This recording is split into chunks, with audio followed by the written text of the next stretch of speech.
Creators, and we're here with Will Carter, the mindset coach, the accountability coach, and a dear friend of mine. Will, welcome.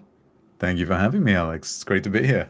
Of course, my pleasure. Welcome to the first installment of Catalyst Creators podcast. I guess we're going to call it for now. I mean, it's a working title. But yeah, absolutely. I really wanted to kind of get into this, especially with the idea of the mindset coaching we've talked about, as well as spaces we've been on. I mean, I think Mm. I met you in spaces probably 9, 10 months ago, where we've really been able to build out not just from what you've been working on, but just building out the community within the conscious creators as well. Just a lot of different things going on. So would love to hear a little bit about yourself and kind of what brings you to X, what brings you to Mm. YouTube, LinkedIn, everything you name it. How did you start your entrepreneur journey? Yeah, no worries. So basically, how did I get into this chair right now? It's a bit of a tale. So I guess we'll start off with the short version. So I was, I came from a sales background, and I was in financial service sales for mortgages specifically for the last decade until I finally hit that wall where I realized, whoa, if I keep going this way, this is all my life is going to be. And I had that moment of clarity that people sometimes they see it and then they're like, oh, wow, that's scary. So I had this moment of clarity and I realized that, whoa, if I don't change something, I'm 35 right now. The next 35 years are going to go by and I'll be retired and never have really tried to make something worthwhile or something that I deemed as exciting for me. And I'd always been interested in the mindset. As far back as I can remember, like my dad gave me a Jim Rohn book when I was very young on like the power of actually talking to yourself in the right way and getting into an aspirational state of mind. But when we go through that whole school educational system and it kind of funnels you into a job, that got put to the back burner. And eventually it just kept coming back to me. So I dug into it. And I was 35 when I realized that, oh, wow, I need to make a change. I need to be the change if I'm going to have a different outcome. And that was really the catalyst for me that when last year my industry had layoffs, I was like, right, I'm capitalizing on this opportunity. I'm going all in. I'm going to make it happen. I don't know how, but it's going to work. And the last year has been almost this wild ride of just finding my way, trying things, failing at things, and really finding a place that I have decided now this is my purpose. This is where I'm going to be. It's been crafting that purpose over the last year. I That's how love I it. ended up in this chair. I think it's so important because that's kind of a realization I had as well too. I was at my sales and recruiting job, and I kind of looked around and I just thought to myself, this is not what I want to be doing in 5, 10 years. And you feel the amount of hours you're putting into a company endlessly, and it really does affect kind of that mindset and that thought process. But you talked about, I mean, I was telling you I was just kind of in I was in sales as well, and you talked about your lengthy experience within sales. How did you feel your mindset and sales skills kind of combined? Because I know you Mm. talk a lot about the psychology of sales, especially on Money X, and how to be able to make deals. And I think being it while you were at your job, I guess, how did you utilize that idea of Jim Rohn in mindset in your sales process? Well, I was very lucky actually. When I went to my first job, which was as a public liability insurance broker, so I kind of came in this fresh-faced kid, didn't know anything about anything, and I landed in with a group of like really high-performing salespeople. I was on their team, and I got to like model the people that were there, and they gave me all the books to read, like Who Dares Sells and all the standard stuff from back in the day. They had the homework to go watch Glengarry Glen Ross and all that stuff. But the thing that really stood out to me, and I maybe didn't even realize what I was seeing at the time, was the best performers were the people who were the most relaxed, the people who they needed it the least. And the thing that really stood out to me learning from these guys is they were so confident in themselves. They'd done so much work on themselves that they were showing up in a different league to people like me who were brand new and didn't know what I was doing. And I would also see these sort of more desperate salespeople never really achieve anything. So even though I was blind to it at the time, I was being shown the difference between how two people can do the same job and achieve wildly different outcomes. And the only difference is who they are, who they're being, right? Who they're displaying themselves as. And, we all have the same arms, legs, mouth. We all have the same hardware to work with.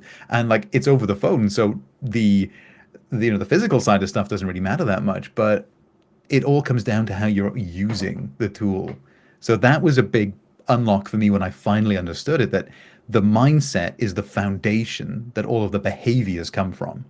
And when I finally understood that, I stopped trying to change my behavior, because that was like stacking the house of cards on top of the foundation. And I actually started upgrading the foundation.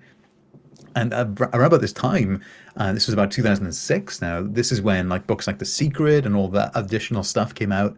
And that opened me up to another side of things, which I absorbed and then rejected for a couple of years. But I kept coming back to it. And I kept coming back to this notion that somehow, some way, who you are on the inside, right? Your ability to view the world and your ability to view yourself changes the outcome. And that was a mystery for me for many years, right? I was thinking like, well, if I show up more confidently, somehow the outside world or the results I get are different.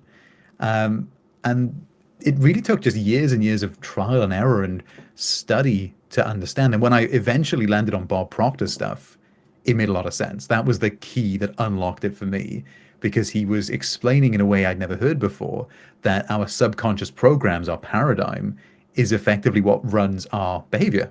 And I was like, right, now that makes sense. So if I program myself to be a more confident person who is able to produce higher level results, then that's going to take care of the results and I don't have to stress about it. And like that was such an unlock for me that I really deep dived into that then. And I spent maybe 10 years, 10, 15 years perhaps, just going down that rabbit hole. And I didn't see the results straight away. It took a few years of like trial and error and finding out what was just noise and what was actually value. But sifting through all that and then trialing it in my life got me to that point, that awakening point where I was like, I know all this stuff. I need to be using this stuff. And like that was the breaking point for me. It's so funny because a lot of people, especially the most successful people, mention their mindset as the foundation of what they've actually built. They said, I haven't been able to make this amount of money, or I made this exact switch when I changed my mindset. But it's still seen sometimes as such a non KPI tracking Yeah. point, is because people are not able to say, I made this much money from my mindset coach and things like that sometimes. So I always like to think of mindset as the inner foundational building, and of course talking about funnels as the external foundational building, but the internal comes first. And it's just so important to be able to get that mindset. So I guess the tough question I want to ask is, what do you say to people, I guess, that are more interested in the physical results, getting certain deals, making sales through sales coaches, when they haven't gone through a mindset coach yet? They haven't gone through that foundational building within themselves to be able to build the foundation for their physical business. Yeah. And I mean, it's no surprise, right? Because that's how we are trained. We are educated in a way that if you can't produce the physical result, something wrong with you. And that people think that therefore the only thing that matters is the physical result.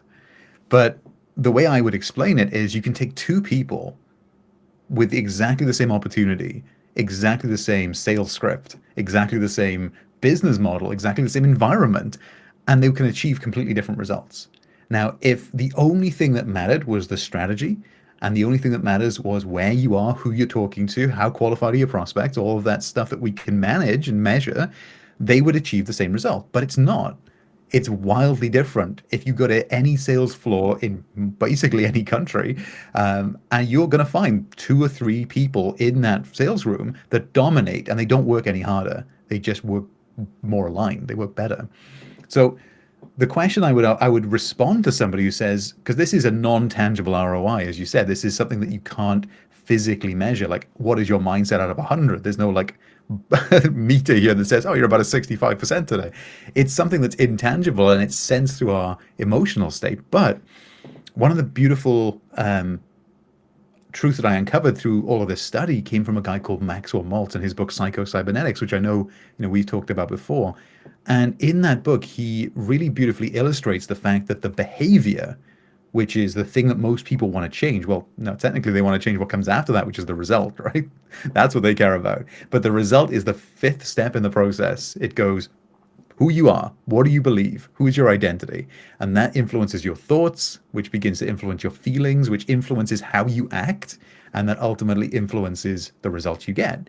And the results you get then reinforce the behavior and the belief that started the whole process. So I would just explain to somebody who says, well, what's the use in mindset work? That's non-tangible, that's immeasurable. I would say that this is directly responsible for everything you're producing in your life. And when an entrepreneur reaches a certain level, they go up almost inevitably, they hit a glass ceiling. 10K is like where a lot of people hit this glass ceiling, but it could be 5, it could be 15, depending on how you're programmed, because you have this thing called a paradigm, whether you know it or not, whether you can see it or not. And this is the collection of all of your thoughts, all of your beliefs, everything you consent to as true. And this shapes the way you view the world. So if somebody has a belief that money's hard to come by, or rich people are evil, or whatever it is, which we're programmed to have these beliefs, right? This is the state of the game, but it's a biological survival technique that we pick up the beliefs of other people around us so we can incorporate into a community or into an environment. But when we look at the world around us, there are these narratives that money is evil, money is the root of all evil. There's so many of these that are going around there. And these are tapes that are playing in our mind over and over again. So when we decide that we want to go and aspire to something greater, let's say we live in a place and no one around us earns more than the national average, let's just say. So we think, actually, I want to go and earn 5 times that much, 10K a month. We're going to have all of this resistance that's coming to hit us in the face because we are challenging what we consent to as true.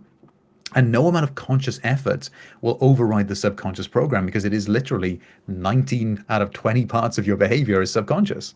It's 95%.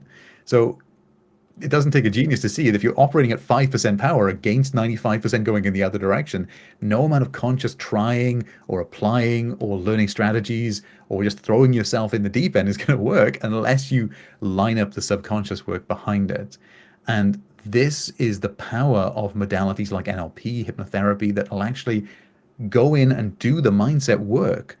And you could think about this as you've got a train. I think we spoke about this the other day. You've got a train, right? It's got an engine at both sides. One is like a 1910, coal-powered engine, and the other one is like this super-powered electronic state-of-the-art. It's literally 19 times more powerful. And if you decide you want to go that way, but your programming says you're going that way, and both go at the same time, this one's always going to win. And this is why you end up with so many people like, I've been trying for years. It's so frustrating. I know I can do it, but I'm self-sabotaging. I'm holding myself back. And like we could get into like the details of that, but the major thing I would show people is like, in your environment, you likely know how to do better than you're doing. You likely could conceptualize a life where you are operating at a higher level, but you're not doing it. Why? And the answer to that question reveals the first level of the limiting beliefs. And then I'm like, well, if we can understand that you're not doing it because you're scared or you're thinking about what might happen, well, then what would it look like if we turned all those thoughts around and we started looking towards the positive direction where you want to go? And we got both of those trains pointed in that direction. How quickly do you think you can get that carriage to your destination? So mindset work, it's some of the hardest stuff I would say it's hard to sell. It's one of the hardest things to tangibly justify the ROI, but it's the most high leverage. So when I thought, well, what changed my life the most? Was it learning how to sell? That was great. Was it learning how to communicate? Absolutely, that was amazing. But nothing changed my experience of life and my quality of life more than taking control of my programming. Because, I give another example. If you've got a computer and it's like a good computer, but you're running like 1 million programs at once, no matter how good it is, it's going to slow down. And every one you close is like an anchor you take off yourself so you can move confidently in the direction that you want to go and you're not holding yourself back anymore. That's the benefit of it. When you mention that, and especially sales within mindset, there's something that I want to mention about how mindset has helped me incredibly with sales. We talk Mm. about how it doesn't lead to an ROI sometimes, but sometimes it does. And sometimes it's directly linked. Yeah. And I was someone that was one of the classic, I'll wait to start selling my offer when I get to this point, or I've sold my offer, I want to rebuild it now, and I'm going to get to this point. So I was perfecting my content, perfecting my offer, but I wasn't pushing out the sales as much as I should be. And there was a big thought of, well, I need it to be perfect. I don't want to sell something to someone unless it is at that level yet. And a lot of people go through this feeling Mm. until I Oh, kind of went through the mindset of it and really understood, okay, why is it that I'm not trying to sell right now? You actually take that step back. That's why I always say you take the step back, because that's when you actually really get into the mindset, is when you take a step back and you see the full picture. And okay, I'm not selling right now because I want it to be perfect. So why do I want it to be perfect? Because most people revise their offers once people are inside and they're able to hmm. fix it. Well, I want to make sure it's good. I don't want people to pay for a product and just not enjoy it. And it stems back to this feeling and this needing to be liked. And I Yeah. think that's very important, because when you get to that base issue of, okay, it's the need to be liked. So when I try to sell something to someone and they don't enjoy the process, that is a shot at your own offer, your own identity, your own Hmm. brand. So making sales is tough, because sales is a game of no's that you're getting through to Yeah. find yes. I mean, that's just sales for anything. You can have the best offer in the world, but 100%.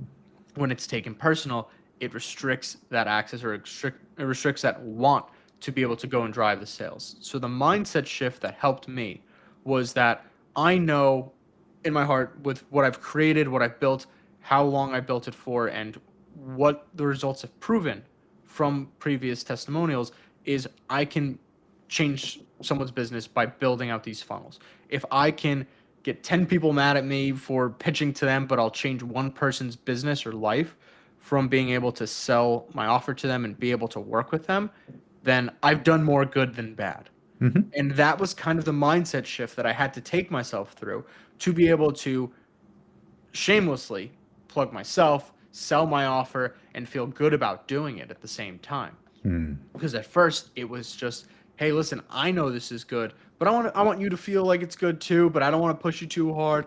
And then that ends up undermining myself and the sales and looking less credible at the same time. So that is a direct correlation for how mindset has helped me make sales, increase my business ROI. So I know a lot of people have that innate feeling of, there isn't anything I'm making out of this, but it can shift an entire perspective. Something that you do on autopilot is something that could break off, where if you have a lead magnet that's getting no impressions, no one's buying it, no one's joining your email list, it's probably not aligned with your mission or your offer or your messaging. And it's the same idea that I would love to talk to you about as well, because everyone on X, on LinkedIn, on social media, they all say just consistency. Keep building consistency, consistency. And that's great, because the idea is if you're consistent, you'll realize what you're doing wrong and you'll adjust and fix it. But I think the message that gets hidden under the rug when it comes to consistency is just keep doing what you're doing every day, don't change it, and just keep it the way it is. Eventually it will work. And Mm. that's the idea, is practice does not make perfect at all. From my experience, I don't think practice makes perfect. I think practice makes permanent. If you are Mm. being able to do the same thing over and over again and not trying to change it at all, not analyzing results, data, and then being able to pivot from there, you're basically, instead of consistency, it's insanity. Trying the same Yeah, thing over again and expecting different results, right? So absolutely. I think that that's a very important part when it comes to making those changes, and those mindset coaching breaks those habits.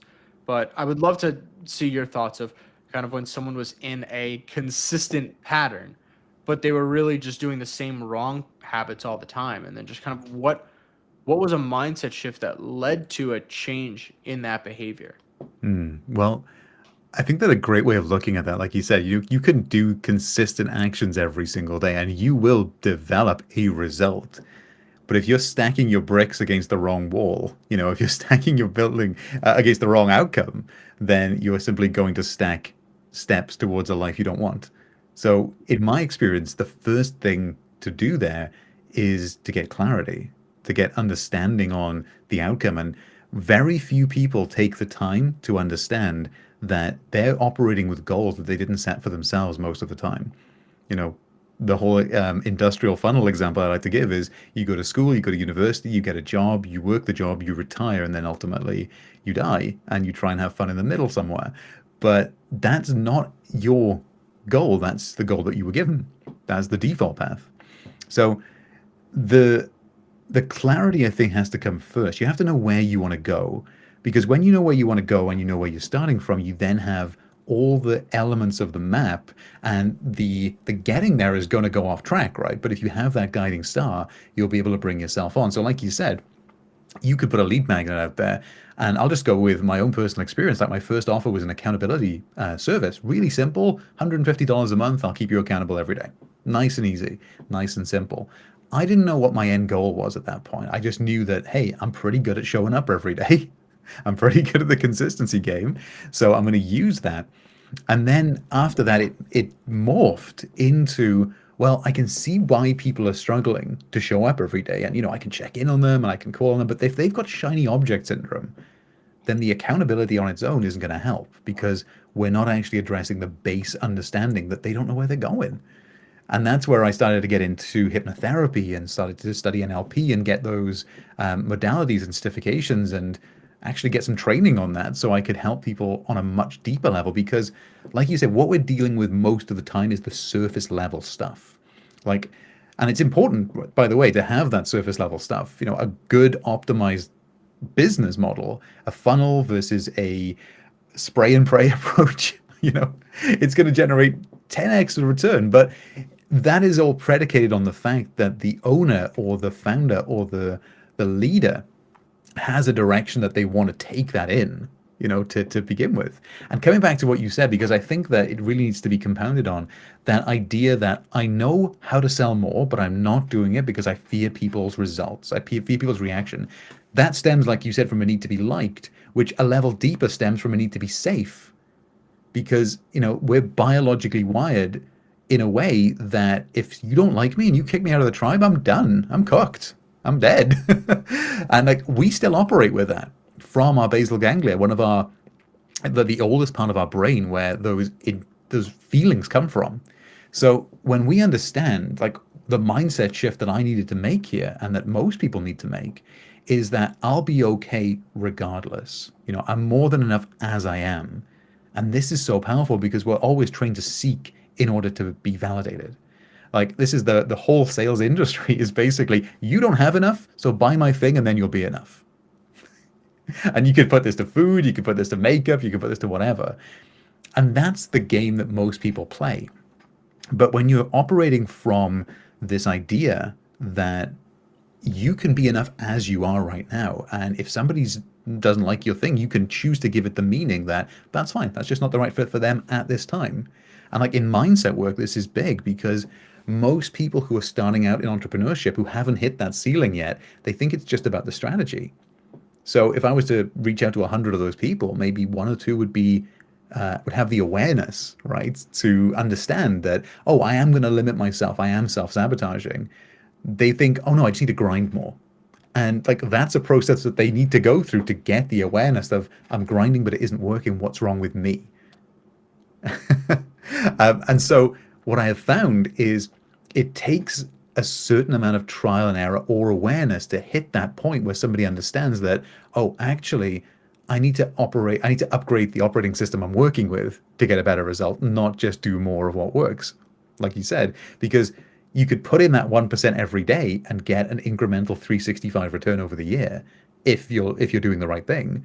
Or you could upgrade the operating system. You could go from walking to getting in a car and do multiple thousands. So although we've said selling mindset work, selling inner work is hard to tangible, I would say that it is the highest leverage work you can do. You can easily 10x your sales by 10xing the opportunities that you optimize on. Because if you're letting if you're letting 9 out of every 10 pass you by, because A, you're showing up as the person who needs rather than already has, you're in desperation rather than power, or you're not pursuing the leads that are already generating yourself, therefore teaching yourself that you're not confident in your own power or your own offer. Just by optimizing that, you could 10x your sales. The next level up, of course, is operating in a place where you are confident to get out there and put your message in front of many more people. You could potentially 100x your sales. And I don't know any other modality that really produces those same results. And when you start speaking to the entrepreneurs that have gone past that first barrier, that initial hurdle, they all start to realize, actually, I always need somebody else keeping an eye on me because I don't know where my glass ceiling is. I can't see it from below. You can only see it from above. And I love to give this example. Like, you can be studying something as hard as you possibly can, looking for the cracks. But if the cracks are on the other side where you can't see it, you could be doing that all day and you're never going to find it. So, I mean, I think we get to a point in business where it's an expectation to have, a coach or a mentor or somebody who is examining you from an external detached perspective. And we see this a lot in sports. The highest performers always have multiple coaches, nutritionists, optimists, optimizers, I should say. So it's kind of a game of everybody needs it, but not everyone know they needs it because they haven't yet experienced the problems that it solves. Those who have the biggest awareness, like, luckily for me, I got into sales and saw this at a very early age, is that, the person determines the outcome, who they are being. And ultimately, my discovery was the identity is everything, like the self-concept and how you see it, because that forms the lens through which you literally perceive the world, which is quite heavy, which we don't need to get into right now. But that is ultimately the biggest lever you can pull if you want a different life. So yeah, that's how I'd answer that. Yeah, absolutely. And I think something that you mentioned that I'd love to touch on is you talk about this feeling to be safe. You talk Yeah. about how everyone has that innate feeling. And I think that reflects in the dead internet theory, which is something that I would really love to get into, is Sure. this idea that most of the people on every social media platform is, just an AI bot, or at least they act like an AI bot. And I think it all relates to that feeling to be safe. And in the way I can relate it to a salesman or someone just starting out with their content is they don't feel confident in their pitch, in their script, in their content strategy. So they just, what do? They copy someone else, or they're taking most of what someone else is using, or they're using ChatGPT. And that is getting them in a groove of, okay, I'm going to keep building with this automated process. And that's the practice never makes perfect kind of example, is that they're building with that because they don't have the confidence to be themselves yet. But the most unique perspective you can have is your own on any social media platform. And that is what makes people stand out the most. And that is what most top writers are trying to explain to people, is just be yourself, give your bold takes, and don't be apologetic for it, because you have to find your tribe, your natural way. But with the feeling to be safe, a lot of people kind of steer clear of their polar opinions, and they want to try to find a middle ground where they can get everyone enjoying their content. But it's in that same sales mindset, is if you're not selling to a specific person, if you're selling to everyone, you're selling to no one. Yeah, And big time. that's the exact same approach that I think a lot of people are having trouble with now, getting out original content. Because I think if everyone actually felt the confidence to be themselves on their social platform, they would quite easily see a big uptick in their performance, in their impressions. And I think this is something that I personally got out of myself, kind of more getting into the physical content creation, is I was posting more mindset posts and it was doing very well. It was getting a lot of impressions, but no conversions. Now I'm posting systems, funnels, process building, Yeah. industrial psychology, and it's getting a lot less impressions, but more conversions. And that is something that I think is incredibly important, is it doesn't matter how many people you resonate with, it's just the quality of people you're talking with. Yeah. So I think this is incredibly important to bring up with you as well, because a lot of people, of course, want to go through the authority building threads. They're building a ton of viral threads. They're getting a following, but the following is not particularly within their niche a lot of times. I've gone through that experience myself. But something that you do that not a lot of people do is you've built a lot of your following and a lot of your base within your spaces, within Yeah. talking to people, having genuine conversations. And that's led to the percentage of people that follow you to be able to engage with you to be at a very high level. So there are people that might have 10 times more followers as you, but you have more of the genuine engagement. So I guess I'd love to get your opinion on the mindset of being able to try to avoid feeling safe when it comes to the content side, as well as how you build out that quality following through spaces. How have you been Hmm. able to have more of an engaged audience through building out your spaces? And I guess I know this story, but your space journey itself. Yeah, well, I mean, for me, I didn't even intend to come onto social media. I'd never been on Twitter before last May. The goal was I wanted to find a way to connect with the people who I needed to help. So I knew coming out of my career, my corporate career, that I wanted to get into mindset. I had no idea how to do this. So I figured, well, the best thing I can do is actually get around people who need my help, get around people who I want to help, and just listen and just sort of figure out what it was. And I very quickly realized the game on social media is just attention, right? You want to get people's attention. But I realized that, like, from a marketing perspective, most of marketing is rejection. It's pre-qualification rather than, it's a process of selection by elimination. So, like you said about the niching idea, which is so super important for people to grasp, because the human, and I always look at this through the framework of the human lens, right? So, as a human, you naturally want everyone to like you. You naturally want everyone to like you. It's just part of who we are. You want to be perceived well because, and again, on a biological level, that means survival. If everyone loves me, they're probably gonna not kick me out, and they'll give me some food, and I get to keep living. So, from a biological level, we understand that to be liked is has a greater value to us instinctually than to not be liked, to be shunned. That's fine. But when it comes to marketing, and when it comes to sales specifically, you're solving a particular problem for a particular person. So, like, if you were to go out there and say, "Hey, I've got the cure-all pill for all your problems," I mean, who's gonna stand up and listen? Oh, yeah, that's me. I have all the problems. And an example I like to give here is if you're in a room with 100 other people and you just say hello, no one's going to turn around because that applies to everyone. No one's going to look at you. They might just say, if you turn around and say, "Hey, you," more people are going to look because that's more direct. That's more speaking to the person. But if you say, "Hi, Alan Thompson from 92 Blueberry Way," or whatever it is, one person's going to look around, but they'll have their entire attention on you. And this is the concept of going deep rather than going wide. So you want to go deep on one person because you cut through all the noise. You go wide, you can get a general sense of hello from everyone, but no one's invested because you're not solving their problem.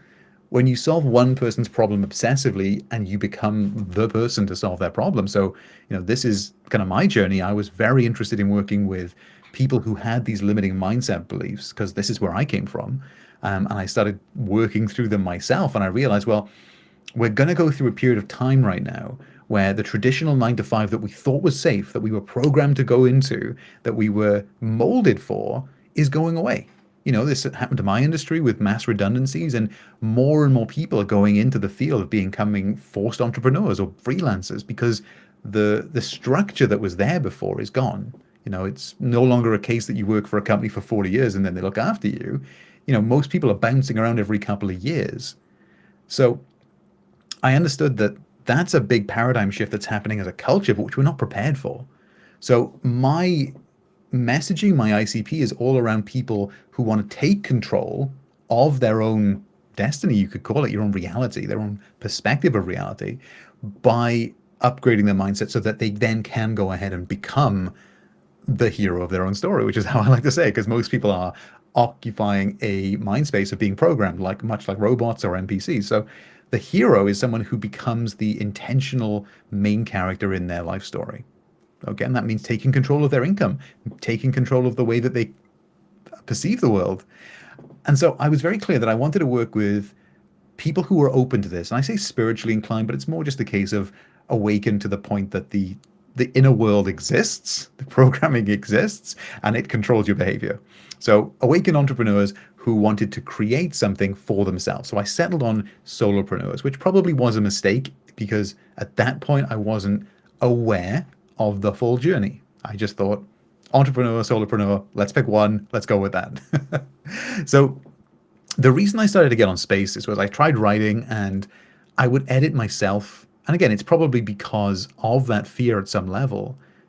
that fear of not being enough. And this is something I'm still working through because it, it's a game that we play, right? And one of the rules of the game is you're going to forget when you're not paying attention. It's the default, right? You fall back to your, and this is something that we'll probably talk about. You fall to the level of your systems, you don't rise to the level of your standards, right? So you can say, all right, I am so aware of my thoughts, I'm going to hold myself to this standard. Oh man, what's going on over there? And they fall back.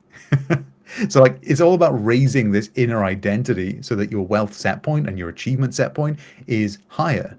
And as you raise that, the results naturally come up because your programming, going back to that 95%, holds you in a very strict boundary, the comfort zone, effectively. And I know we've talked about this, but if you go too high outside of your comfort zone, it'll knock you back. And if you fall too low, you'll put the burners on and you'll bring yourself back up. So this is the real thing. This is the highest leverage that you have is your identity and your set point. And now that I understand that, I can get a lot more clear about who I want to work with. So it's more entrepreneurs who are frustrated by their inability to get past that glass ceiling. So if you've been in business for a while, if you're established, if you know what to do, but you're finding yourself, self-sabotaging, you're finding yourself frustrated that nothing you're doing is working, even though you think you're doing the right thing, now I can speak directly to them in their own language. This is how I have found my path. I'm helping people like that break past that glass ceiling so they can get to that next level. And this is an infinite game because there's always levels to this. Problems that a 100K a month entrepreneur has, a million a month entrepreneur does not have, but they've got their whole set of problems. Then at that point, it's more about scale and distribution and other things. So that's a game we never really finish, but it's a game with levels that we can play. But when it comes to spaces specifically, I very quickly realized that the best way to get, because I wasn't really for writing out content with the hope of attracting people to it. I mean, I can write when I need to, but it's certainly not something that I love and enjoy. And I'm very big on doing the aligned work. But jumping on a space or jumping on a podcast or having a conversation with somebody, that sparks something in me that really draws me to do it. It draws the best out of me, is a good way to say it. So what I've found in spaces specifically is you find a very different kind of conversation. Because, with the dead internet theory, I see this to this day. People say, something on X, they'll post a platitude and everyone else just rephrase it in their own way. And you can see that, and there's no value added. That's a drain on your attention. And I'm very big on this concept that your attention is your highest currency. It's your most valuable currency. And yet we literally spend our attention and our time scrolling through these things that don't even change us in the moment, let alone in the long term. But if you can have a conversation with someone and you can say, have you considered seeing this from this point of view? You literally change the way they view life, and that has a ripple effect. So I realized very early on, I can impact people better doing this than I can doing the writing. And good writing, don't get me wrong, can achieve that, but that's a skill that I don't really have an interest in learning. Mm-hmm. I'm far more interested in having conversations with people. So that's what I lent into. Exactly. And it's what aligns to you that's most important, especially. And I think that's what a lot of people need to take is there's not just one path to be able to do something successfully. It's just a number of different areas, a number of different avenues. Something that you particularly mentioned as well is we rise to the level of our systems. And I think it's that I wanted to talk about stress first because it's that idea of use stress versus stress and then no stress. Is if we have no stress, we feel relaxed, calm, no need to change anything going on. Use stress is that perfect level of I got to get moving. Yeah. But I'm not freaking out or overwhelmed. And then that overstress is just I can't function. I have too many things going on and then I shut down. So definitely that use stress is that important part we want to try to get ourselves in where there is an urgency, an active urgency, but not an overwhelmed feeling. Yeah. And something that I think is really important, especially within the audience I talk with, people building high ticket offers and using different specific funnels to build that out. I think it's really important to be able to ask people because like I was telling you before this podcast as well, is the idea that I think a lot of people like to keep their funnels behind the scenes and they like to have their, oh, this is my process. I'm not going to tell you it until I get to this point or you buy up to this point in this area. But That's something I would like to ask as well is what is your funnel building process when it comes to your offer? I know it is something that is constantly under revision, whether it's Yeah. you, me, anyone.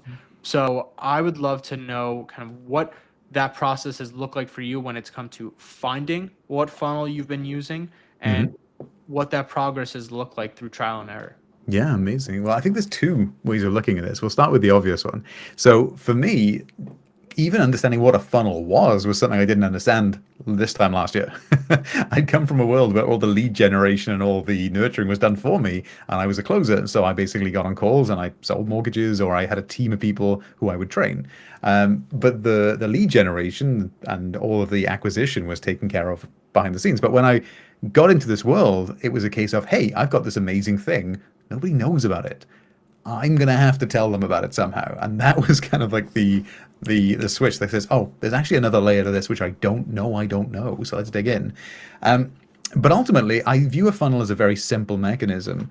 It's a case of getting the attention in your world, and then it's progressive rejection and nurturing. So at the top level, you basically just want to get your message in front of people. And this is why it's so important to be specific with who you're trying to help, because you'll cut through the noise.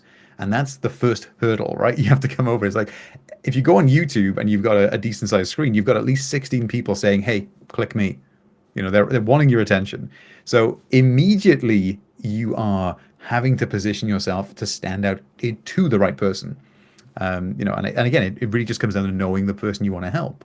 So once you've done that and you've got them to look at you, first of all, and say, hey, I've got the solution to your problem, then it's a case of bringing them along on a journey from this is the broad level problem you're having. So for example, if you're frustrated and holding yourself back, or if you have a mindset that you know is self-sabotaging you, then you likely have a problem I can solve. So come and check out my stuff. You might like it. That's kind of like level one. And that's going to be X, going to be spaces, it's going to be YouTube, it's going to be, hey, this is what I'm about, this is what I do. If you have a problem that I can help, come and check out my stuff. Level one. Level two is rejection, right? And this is where I think a lot of people are scared to do, because they're operating with the belief that if I reject people, I will have less money. If I reject people, I'll have less success. I'll have less customers, because they have this belief that more of any kind equals better. And as we both know, when you get to a certain point in business, it's more of the right thing is better. More of the wrong thing will break you, or will gum up your funnel. You won't be able to get the right people through because you've got so many of the wrong people in there. And again, no one's wrong from their point of view, but if you as a business owner get to directly choose the kind of people you work with, anybody that doesn't fit that, you don't want them in your funnel. So we get the attention and then we filter it. So the way I like to do this is I'm on X, and I usually get like a couple of inbound queries per space, or people will see some of the videos I put out and message me. And one of the first things I do is I'll ask them, well, what problem are you having?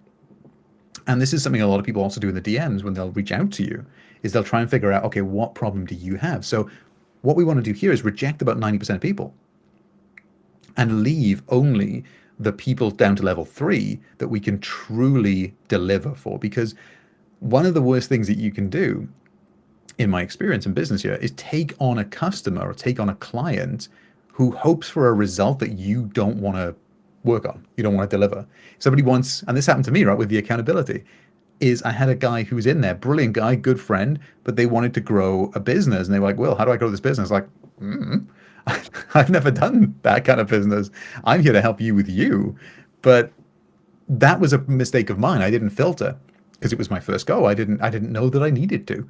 So now when I capture attention, the first thing I want to do is filter out the people that aren't going to be the right solution for me. And this is where having a network of people is so amazing, because if somebody wants to grow their account, I'll refer them to you. If somebody wants to ghostwrite, I'll put them to Nathaniel. And this is where you find somebody who needs help and they have a problem, but it's not the problem that you solve. By doing this and sharing it, because there is no competition really, you're enhancing everyone involved. So I think that's a beautiful part of this rejection layer. So we gather attention, we filter it out, then we've got people who have the problem we solve. They're the right kind of people we want to work with. They've got the right attitude. They're coachable. They're ready to invest. They're the kind of people who are in the right place for us to help. At this point, we want to get them involved with some form of win, right? We want to get them a win. So this can be either a lead magnet where they'll get an outcome that they actually want. We're not only displaying our own competence and our own ability to provide them a solution, but we're helping them move along their journey. So they've made progress. They are better off now than before they met us. Brilliant. And then finally, and again, this builds trust, which is part of the nurturing. And then finally, we present them with an offer that's like, hey, I know you've got this problem. You've told me about X, Y, and Z. We did a little bit of work together. If you want me to do the rest of it, if you want me to guide you through this. So for me, for example, it's like if you're stuck at 20K a month and you know you can get to 50, but you're holding yourself back, there's very likely some subconscious programming going on working against you. If you work with me for 12 weeks, I've got a hypnotherapy program I can guide you through. And by the end of that, you'll then have removed all that programming and you should be able to hit this goal much, much easier. And the best point is, I know a lot about this, so I'll pivot with you if things come up. It's tailored, it's perfect. And at that point, then the goal is over deliver. So we want to over deliver. We want to make sure that investing in you is the best move this person ever made. So now that they go on and tell other people about it, they put other more qualified people in the top of your funnel for you. And it's like a self-improving loop, because the people that go in need less filtering. So there's more of the good people that you actually can help in the funnel. So the way this looks for me today is we've got YouTube and X at the top, and then I've got a free school community, which is where I want to nurture people to come and work with me, find out what I'm about. And the people who don't gel with my blend of spiritual and business will filter themselves out. So the filter is, here's what I'm about. It's completely authentic to me. If that's not for you, that's fine. But if it is for you, it's really going to be for you. So come on in. And then from there, I've got the mastermind group, which is a pretty low ticket accountability and clarity service that I'm offering. And then from there, I've got the one-on-one, the high ticket. And there'll be some cohorts I'm going to add in later for an interim for a 5-level service. But for right now, it's those 4 levels. And each of those levels serves a purpose. And I'm very transparent with it because, like you said, so many people are like, I'm keeping all this behind the scenes and in shadow so that I look smarter than I am. So that, like, come and check out how smart I am. But what I have found is the best people, like the most trustworthy people, are the most transparent. And, I know Hormozi gets a bit of flack for this, but he puts out so much content that I'm currently not in a position where I would want to work with him. I don't have a business at that level yet. I will one day. But for right now, he's one of my go-tos because he's literally providing everything out there in the open. And you can try it and you can test it. And it's very little to do with him and it's a lot more to do with the information, which I love. So that's my view on funnel, the external funnel. Now, the internal funnel is where things get real interesting for me. So the internal funnel is how much of this can I take before I start hitting resistance? So just to give you that same process in reverse, like posting on X, doing spaces, no resistance. It's easy. It's fantastic. It's light. It's breezy. There's no downside. There's very, very little downside. There's a lot of upside. So it's a good asynchronous bet. Good use of my time. Then you get into the rejection conversations, and some of those are a little tricky when someone say, hey, I want a life coach. And I'm like, it's not really what I do. I mean, I could help you, but I don't think I'd probably enjoy it. And there's probably other people who are better. That's a little bit more resistance on my side. And then you get into auditing your own responses to things. So this is kind of like another way of looking at that. And it all leads back to that baseline, that level 4. And that's, who am I being? Because in every moment, you're displaying a behavior, very high level. What am I actually doing? And then under that, what am I thinking? What am I feeling? But then ultimately, who am I? And that's another version of the funnel I look at is, and again, probably not the answer you wanted to the question, but it's also a very good parallel to it, because ultimately the level 4 is what gives you the success. This is what drives your outcome in the external, right? In the tangible, in the world of do this, get that. But on the inside, it's the same thing exactly for identity. That's the cornerstone. That's the core of it. And if you can operate from a position where both of these are optimized, you can't help but win. Absolutely. And something I was just writing down here as well was kind of what you're talking about within the Hormozi theory of content, which is a simple outlook, which is honestly the idea that he is looking to work with people that have $1 million businesses.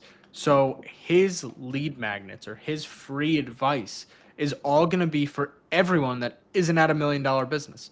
Something that people that are trying to sell people to get to 10K a month he's giving them that for free, because he doesn't benefit if you go from 0 to 5K a month. He doesn't make anything out of that. So he's going to do that for you for free, and he's going to build you up to a point. And that's what I think is important, is this abundance mindset. Yeah. Just like you were mentioning with even being able to say, I'm only taking these type of people, I'm not taking everyone. Not only does that make sure that everyone's qualified within your leads, but it also has that restriction and that even desire to be able to join. Because the fact of the matter, I know we talk about wanting to be safe and having that feeling naturally, but once you understand that people online businesses are just naturally not trusted from the beginning, that's when you'll be able to create the most leverage. Because when you start, if you're naturally not trusted first, but then you go on and say, I don't want to work with you, when people will naturally just expect online businesses and things like that to be, oh, I want to work with everyone give me your money. Everyone give me your money right now. Because when you start to set those boundaries and you start to deny specific people, it's, oh, this guy is not just, or this woman is not just someone that wants to sell to me or anyone right away. They have a very specific thing. They're very selective. Okay, I'm going to work with them. There are those businesses that a lot of people are pushing out to sell constantly. And there's other businesses where people say, all right, well, once I get enough money or once I get to this point, then I'll go out and seek them as the service to then come to me, because they are very selective. So when you are selective, not only do you have that niche pool of candidates, but you're also able to then nurture the people that aren't there yet. And it makes it for a lot less friction. Is if let's say I DM you to be able to build a funnel for your business, and you say, Alex, I'm not at that point yet for what you require. Say, okay, great. I'm going to give you all this free stuff, get you there. Now there's either two roads. If you're someone that is accountable, willing to put in the work, willing to get there, you're going to get to that point, and then you're going to reach out to me and say, hey, a lot of that advice worked. Let's do it now. I'm ready. Yeah. Or it's someone that maybe just kind of wanted a couple free pieces, isn't really doing the work, and then you don't hear from them again. And that's fine as well, because then you know it's not someone that's going to achieve the results with your help, and you avoid working with someone that's not going to have a successful outcome with you. And of course, being able to create high-level testimonials is the most important thing. I was just I was tweeting yesterday about the fact that client wins have, honestly, I don't have a better feeling in my business than when client wins happen. When I got a text yesterday as I'm driving my sister to the airport, and it was just someone talking about how they're about to sign this client because they got organic leads and inbound leads, and that's just the best feeling in the world for me. And that's exactly why I do, is because you know you can make a difference with people. And I think I guess a little bit of storytelling on my end is I have always had this passion and desire to be an entrepreneur. I have started it was a holistic mushroom company where we were doing wholesaling for lion's mane, cordyceps, things like that. Worked within a nonprofit. My family, all entrepreneurs. So I've always had this innate feeling of being an entrepreneur and really wanting to do it. So then building systems and businesses, because understanding the industrial psychology background of things, while also always growing up in seeing businesses being built from scratch, it's always been the fun part of building businesses for me, which is exactly why I do what I do. And I think when you have a level of passion behind what you do and you explain the background of it well enough, people are then able to get behind you. And I think that kind of leads me into the idea of storytelling and how important it really is, because there could be someone that is posting the exact same content as you, but if you tell your story better than anyone else, people aren't going to buy, because they say, even if you're accountability coaching, if you're mindset coaching, it could be the top-notch thing. But if someone likes you more, they'll buy the offer and just say, well, I like this person, so I'm thinking about this, and I think about, I want to have my system built out like theirs. And it's that personal touch to it, which is so important, which is also kind of what I wanted to get into, is how can you really, for people that are posting those AI bot messages, those general messages, maybe you're watching this and you're getting a lot of impressions but no conversion. what do you say to those people when it comes to, all right, let's reset here, let's reframe of how we can align our mission with our content, with our lead magnet, and have it all become one intrinsic funnel? Yeah. Well, I mean, at the risk of using a buzzword, I mean, authenticity is everything when it comes to that. But I'll kind of approach it from a different angle because I know that's going to hit some people and go right the way through because they've heard it a million times. Mhm. But I just want to basically view things from the lens of like when you have nothing to hide, like when you're being who you are, it comes across very differently. And I'll explain the psychology behind this, right? From an identity level, from a perspective, if you're trying to do something to generate a result and you are shifting your approach in a way that isn't lined up with you, it's not who you are. So you are directly saying to your brain, your subconscious is hearing, I'm doing this because I'm not this. And it's saying, I'm not this. And that's what's going in. So you can do that, but like, let's say you put out an amazing bit of content, but then somebody reaches out and say, "Hey, I want to work with you," and you've done nothing to prepare for that. Like, oh crap, what do I do? you know, you're not being the person who has it, right? And ultimately, the big cheat code to life is you've got to be it before you see it. So you've got to be the person who is authentically ready to serve. And I think that one of the best ways to do this is to serve before you're ready, but serve to get into the end result, the service before you're ready. So when you show up, let's say, and you say, hey, this is how this is the how-to article, right? It's the bar article. This is 5 ways you can change your mind on something. That comes to people and they're like, okay, that's information. If you then go in and say instead, here's how I help this person, and again, come back to the storytelling. Here's how I help this person do this, and here's how I actually did it. What they're then interested in is not necessarily the information, it's the application from you, from you, the individual.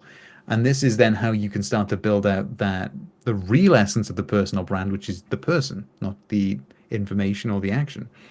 Because like you said, some people want to work with you just because it's you, just because you have that. And then the next level is like, here's how I did this thing. Here's how you can do it in the way that I did it. We just make it more personal. And I mean, you know this from the conversations we've had before. Like that level of personal connection is what people buy. You know, it's the connection, it's the emotion, it's the trust that comes from that.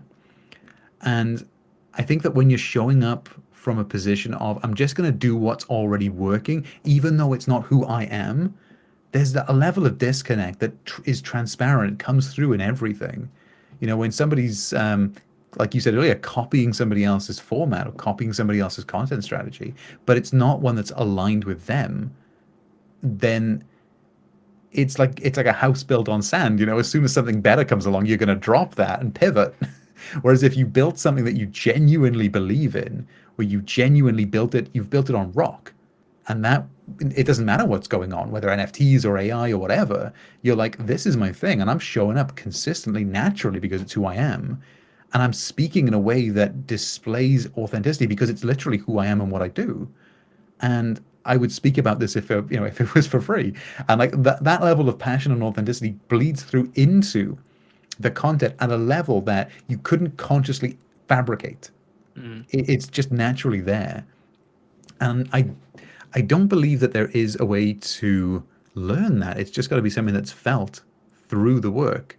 And I know that sounds a little bit wishy-washy, but like an example I can give you is like if you're learning to shoot a bow, you can pull the pose and look like you know what you're doing. But somebody asks you to fire an arrow and it goes off into the weeds, it's pretty clear you don't know what you're doing. But like if you've shot 1,000 times and you might strike the same pose, you might look the same, but there's a level of confidence that comes with that, and you can just go and you hit that arrow, and people are like, that's what I actually want. That's what I'm buying into. It's like somebody who knows they can do it, shows they can do it. That's what I'm buying into. And it's this thought that people don't mean to do that. People don't mean to accidentally people don't copy content just because they think, oh, I'm going to steal this content, I'm going to be able to do it. Some people think, oh, this is making money right now, this is the niche that I need to get into. There are specific niches that you have to keep yourself within. I mean, obviously don't try to break the wheel. I think that's the most important part with new creators is stick to something that you like, you enjoy, and you know.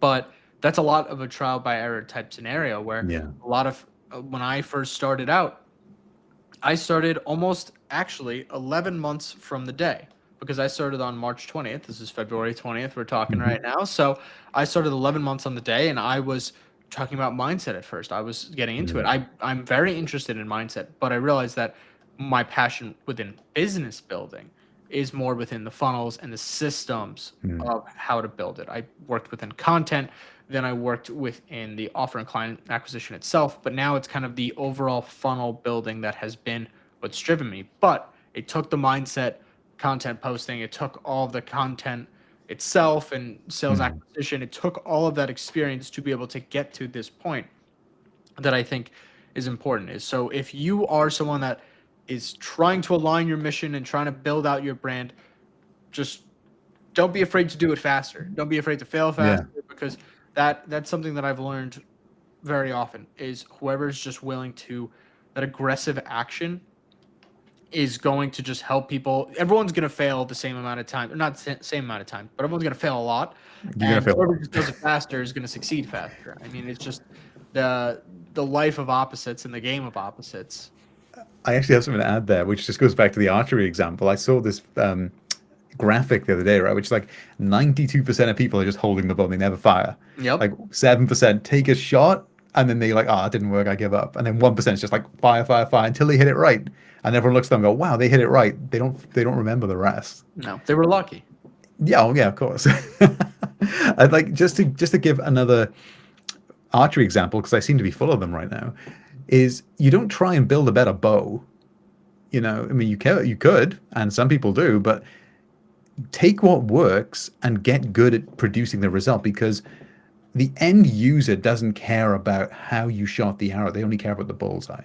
They only care about the bullseye, which is their result, which is removal of pain. Because if I had to strip business down to 3 words, it's removal of pain. That's all business is. How the person who does it best, the person who does it quickest, the person who does it in the most lasting way is the best at business, because they've removed the pain, whether it's earning more money, having more free time, getting rid of the pain in your body, whether it's a physical thing, getting away from the pain in your mind.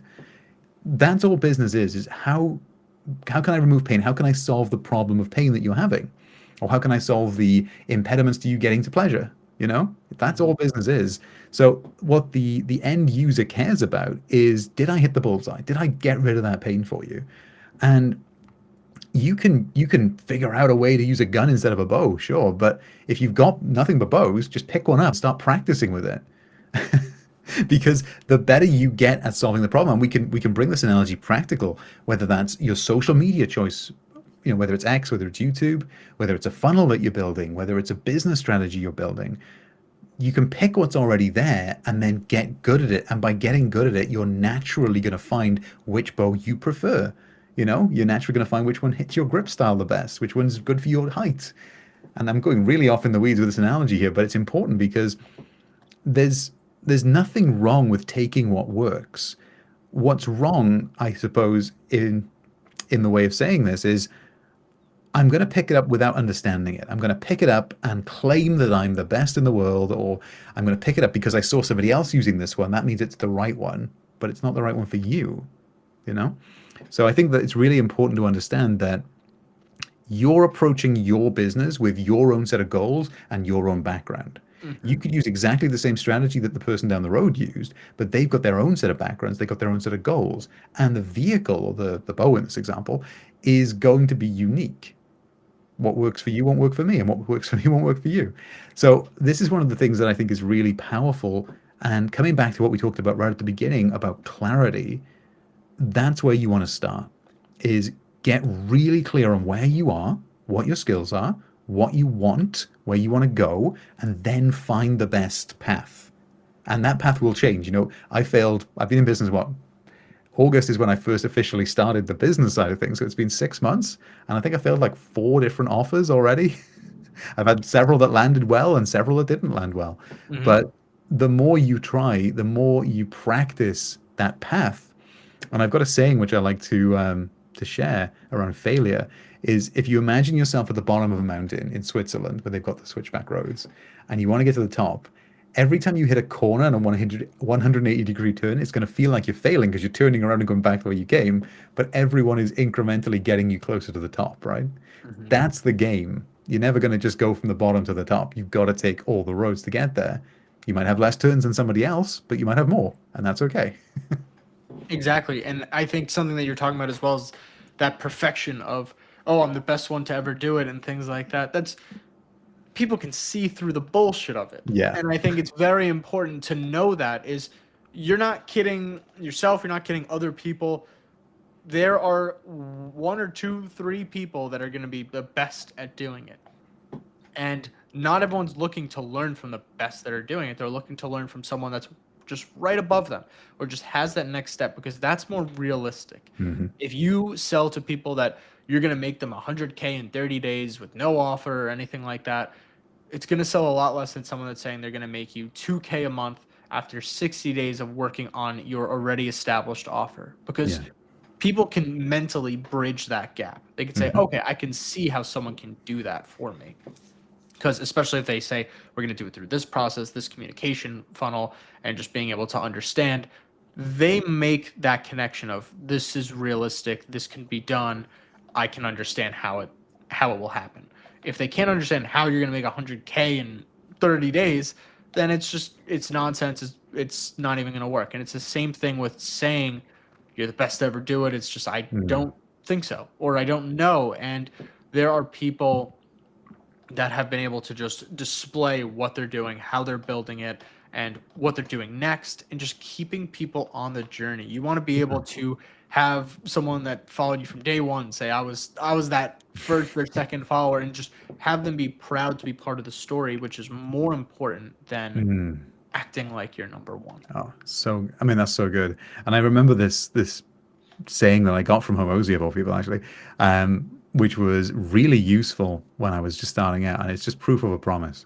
Proof over promise is because anyone can say anything, and we live in a world now where a lot of people do say things that aren't true, but once you get into it, like that's such a short-term sight. Like I can say whatever and I can get a client, but when I can't deliver from them, not only have I wasted their time and they got a bad experience, but I've damaged the reputation, and that doesn't come back. So I think if you're wanting to get into business, understand that this is a long game, right? You're building something long term, and that's the way you'd want it. But I view, as long as you've done your clarity work and you know which I'm just going to use an example here, which building you're stacking your ladder against, every step up that ladder, no matter how long it takes, is going to get you closer to where you said you want to be. So think about every interaction that you have, and like testimonials was something I was terrible. I didn't collect any for the first couple of offers I put out there.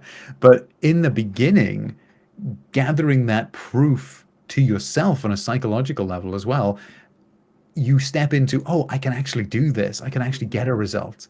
That level of inner confidence will then lead you to show up differently. And if you've been on a sales coach, I know you have, the level of relaxation that someone who knows they've done it a million times and they know they can get you the result, it's just a way more enjoyable process for both parties involved. And I think that's something that you really have to experience. It's not something that you can learn through words, because everyone wants to everyone wants to take the elevator right to the top of the building. But if you don't take the steps, you don't learn the things you need to know on each level. So if you view the business as, I'm going to work on this for the rest of my life, or I'm going to work on this until I hit my objective, and every lesson I learn is making me better and able to show up and prove that I can deliver at each level. And I want to just be very specific there. It's not about proving anything to anybody else. It's about internally knowing, internally becoming the person who's able to deliver. The results are automatic. You automatically produce results in alignment with your inner self, integrity, essentially. This is called inner congruence, and we always have a need to be congruent with our identity. So if you're pretending, and I think pretend is a word that gets misstrued a lot, inner rehearsal is great, but always be very honest in what you're actually able to deliver. Mm-hmm. Because if you make a wild claim that you can't deliver, it ain't going to feel right in here. You're going to feel like that dropping pit in your stomach, like, oh man, what did I just sign up for? Yeah, So you're I waiting think for it's the so shoe to important. drop at that point. Exactly. And it's that thought of, I know this might not be the most mindset friendly thought process. But when people have the imposter syndrome, they come up to me. It's just, okay, well, are you an imposter? Or have you? And what I mean by that is, have you built out a service in any capacity? It doesn't have to be at the level that you're selling now, but maybe have you helped someone build out this process themselves? Have you done it for free? If I was a creator starting from zero right now, today, I had no following on any platform, I'd probably go on X. I would connect with everyone in that industry that I wanted to build for. And then I would immediately send out DMs that, hey, I have this experience, that experience, that experience. I am doing free work for 2, 3 people, and you do that free work. You build up those testimonials. You build up a good standing with people that are credible in the space. You get on spaces, and within 30 days, you'll have 2 to 3 testimonials.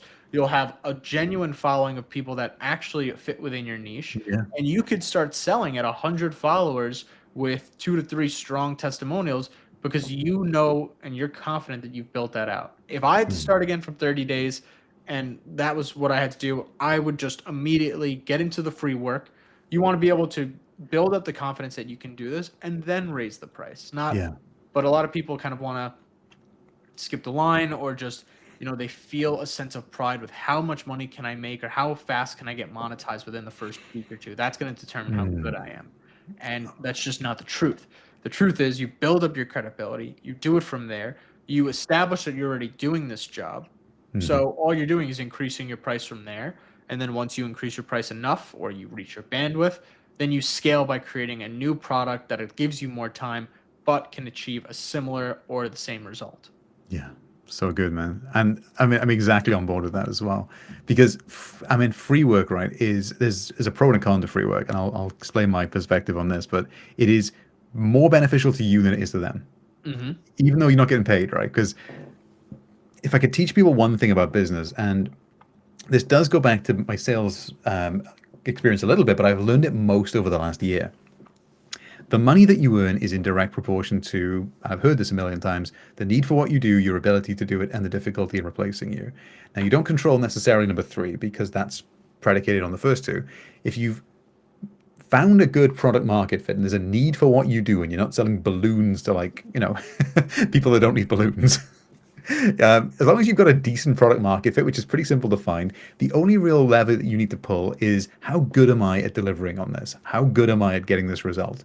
And if you're new, you're probably not very good, and that's okay, because you can start for free. And I would probably even go, if I was doing this again from the very start, I'd probably go a level deeper, and I'd be like, I've made a custom meditation just for you based on the problems that you said you were having on your timeline. Let me know if you need any adjustments and I'll make it perfect for you. I would just send that to people.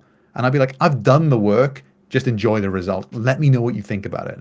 And that takes, because even free, when we say the word free, nothing's free, because time and attention are more important than money. You're asking for someone's attention and time, essentially. So I would find people who weren't at the level necessarily that I want to work with right now. I'd find people who are maybe one step ahead of me, and be like, you're probably having this problem. I can see myself having that problem. So I've solved it for me, and I'm going to solve it for you for free. Just take this and let me know what you think about it. That's probably where I'd start, because I remove the barriers, right, to getting the result. The result being, I help that person achieve their goal. I remove their pain. And if you just go in with that mindset of, I'm just trying to remove as much pain as I can, the money comes as a result of that. That is what the market gives you back for what you have given the market. And what you give the market is the product or service you produce, which solves a pain point. So I wish I'd learned this from day one, but if I had learned it on day one, I wouldn't have had the knowledge to appreciate it. So I think that, you're spot on, man. The number one thing that you want to work on if you're new is getting good at the thing you do. And this is why I did free hypnotherapy sessions for everyone. This is why anyone that comes into my space, I do free coaching for free, just in the space, so that I can practice it. And that other people who are listening can get the benefit from it, because all I'm trying to do is increase the level of pain I'm taking away from people, the level of service that I deliver. And then the money has just been going up and up and up as a result. So if I could give you one lever to pull, it's work on you, not just from a mindset perspective, but the confidence in the work you do is a mindset and a skill. It's a skill thing. The skill gives you the confidence, which is a mindset thing, to show up and know And that certainty in knowing is what creates that conviction, and that conviction separates you from everyone who's pretending. And that's how you actually use it to step forward and actually create a result.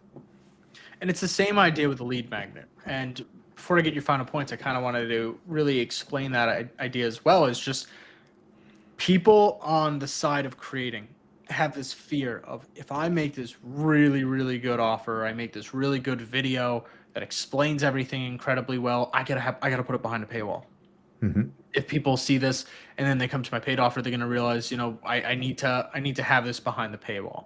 And the big issue is that that's the mindset of the creator. But from the customer side, and this is why it's important, if you're a coach, you have to have had a coach in the past. Otherwise, Okay. you're just shooting in the dark and you're blind. And that's a big red flag for me whenever I'm looking for a coach that doesn't have a previous mentor or coach themselves.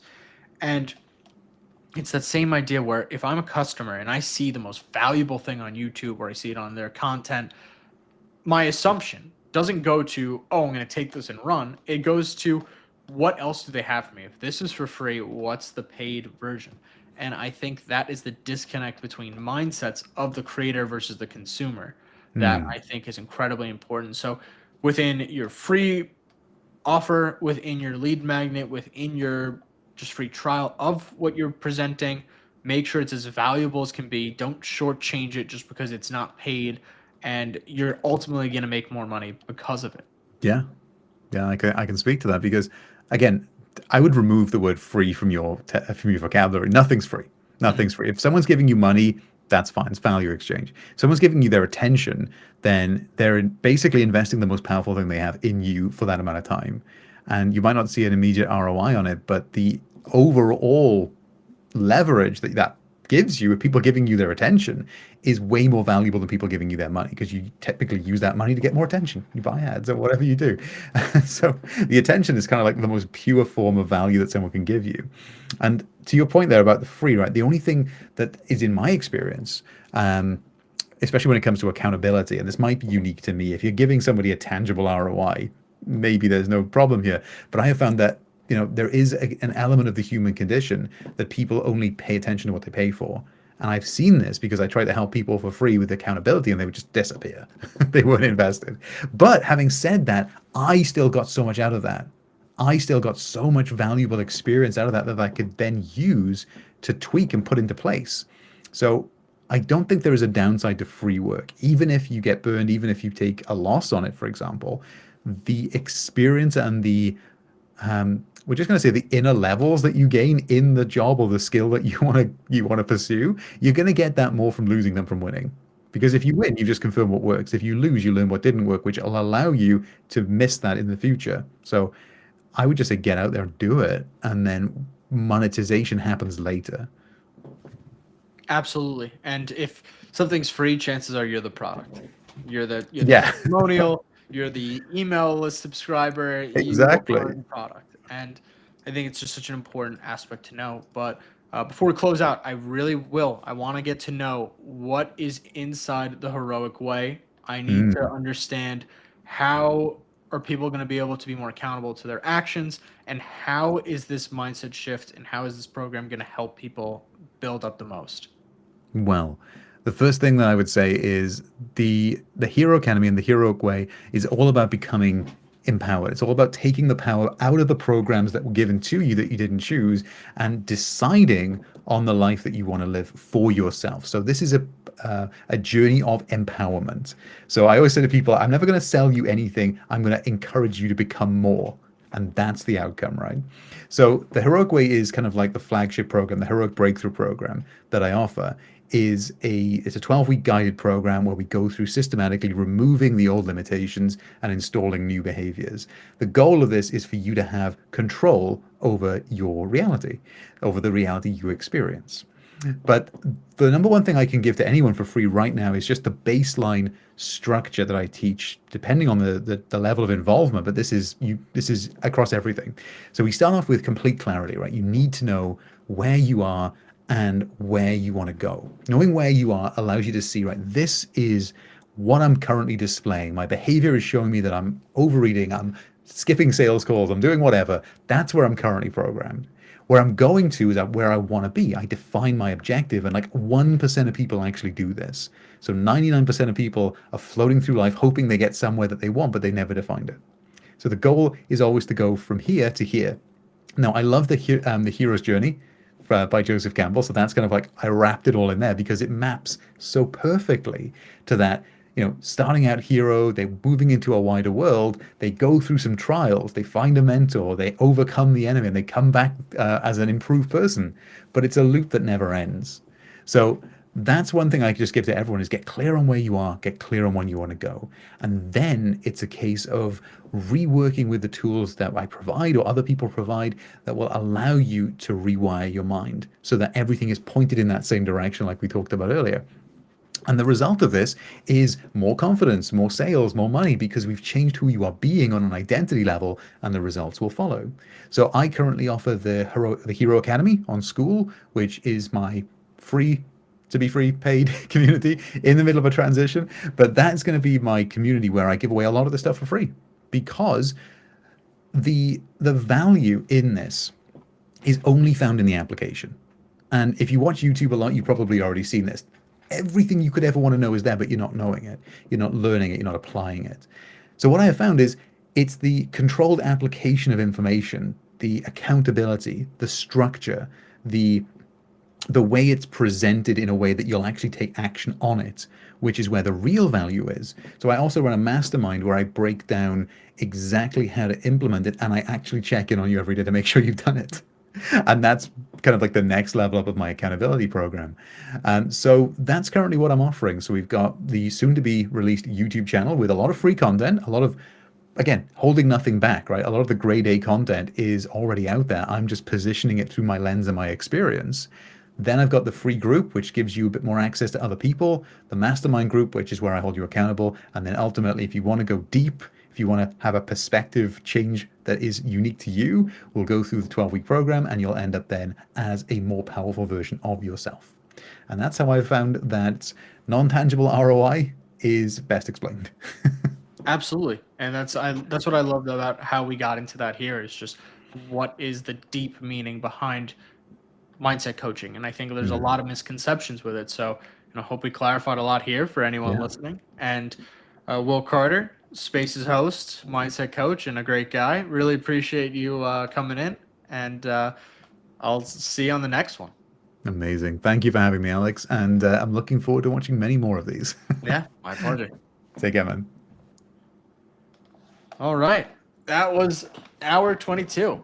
Amazing. Sweet. Really good, man. Really good. Thanks. Yeah, I thought we had a pretty good conversation with this. Oh, I could speak all day about that stuff. Literally, it's so like I say, everything that we talk about here is exactly the same kind of thing I talk about